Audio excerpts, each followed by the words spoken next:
So perhaps human is a fixated face in the casted hands of technology. This is what we are now. So I believe in order to get to where we want to be, we have to pass through this heaven gate, fourth revolution, in order to continue our journey for a better entity, to get to become something that continues and follows the evolution. If we don't do that, of course this is going to be the end of the earth, and not necessarily maybe the physical destruction, but I think the emotional and spiritual destruction is nothing less drastic. And if we don't do that, then of course we have to come back to the same path, and this goes on and on until we find a way through the spiritual warfare. And maybe this is the most fainted possibilities, is that those sine wave on the carbon dioxide concentration on the earth that happens every 100,000 years is because maybe every 100,000 years a man come and start everything from scratch, and after 1,000 years or thousands of years, 10,000 years, get where we are now, and then you have to make the final decision to fight or fly. And if we want to continue, obviously we have to comply with this rule, and we have to get to our spiritual pathway in order to continue our journey. Now, you might ask a question, is there any ray or hope? Like you say, all the bad news for us, well, thank you very much for making us more depressed than what we are, but what is the solution? So we know the disease now, what is the cure? Well, of course there are cures, and there are solutions, and they are very reachable. Actually, they are closer than what we talk about it and we think about it. What can we do? I think no matter who you are and where you are and what is your status, there are a few things we can do instantaneously and simultaneously. Number one, I think we have to acknowledge that the world that we are living is full of injustice. There are lots of pain in the world, there are lots of passiveness in the world. We have to raise our consciousness, and we have to be more conscious about our surrounding, about the universe that we are living in, about our little planet, about the sadness, sorrow and grief that many are people, not basically our friends and families, but people from our own blood and flesh, they are going through. We have to acknowledge that. Number two, we have to always remember that could have been me. If there are 100 people dying in Iraq every day and they got nothing to do with the war, they're all civilians, they could have been me. I could have been one of them. I could have been there. I didn't choose my parents. I didn't choose where I supposed to enter in this planet. So it could have been me simply just because I was lucky enough to born in Canada or other countries, beautiful countries. So it doesn't mean that I should not think about those sadness and sorrows. We have to all pray and meditate for global prosperity, peace, passion, and purity. We have to really pray, and we talk about the pray later on. Pray has such a magnificent effect, and I'm not talking about the praying as in a very religious form of view.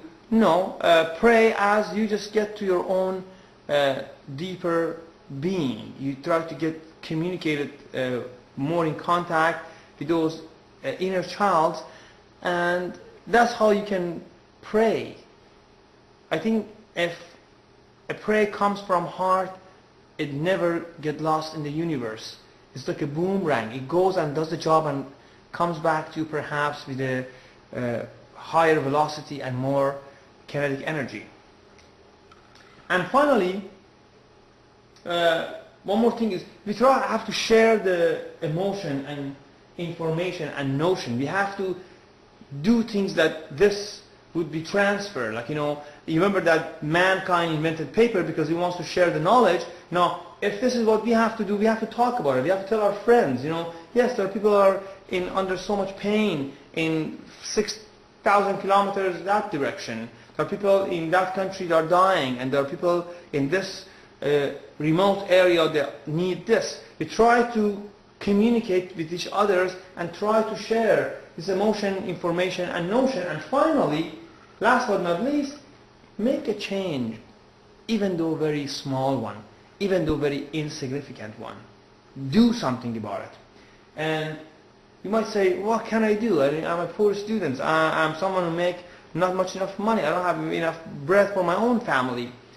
I think no matter who you are, there are still things that every single of us can do, and physically we can do that. And I want to remind you a good story. It was a long time ago in Okinawa Island. During the springtime, salmon's coming and try to have offspring, and they got all caught by low current. And when you go to the bank of river, you will see thousands of salmon fish that are splashing and they are dying. Thousands of them. And there's this 5-year-old kid run and get one and try to save it, drop it in the water, come back with as fast as he can, grab another one and come back to the river and try to drop one more to save another one. And there's this old man looking at this kid and laughing and telling him, you are a stupid kid. What are you trying to do? There are thousands of them are dying. What difference does it make? One less or one more? And as that wise kid answer, it makes a difference for this one in my hand. And it goes get another one and save another one. I know what $10 or what a little, let's say, donation or whatever you can do, you cannot vanish or wipe out the poverty from the face of earth, but I guarantee the world with one less sad child is a better place than what it used to be. One less hungry kid makes the world a little bit better place to live. Now, and this is actually very similar. I don't know whether you have heard about this phrase, Maharishi Effect. Maharishi himself was the founder of TM, Transcendental Meditation, and there's a very famous effect called Maharishi Effect, and basically this implies to a collective consciousness. A collective consciousness of a whole is basically the consciousness of the group. Talk about the collective consciousness of the entire nation is basically the consciousness of every single person in that nation. And this is actually very similar to a very understandable phenomena which is called Meissner effect. So what we have here now, just a little bit of background if you want to get in electrical engineering.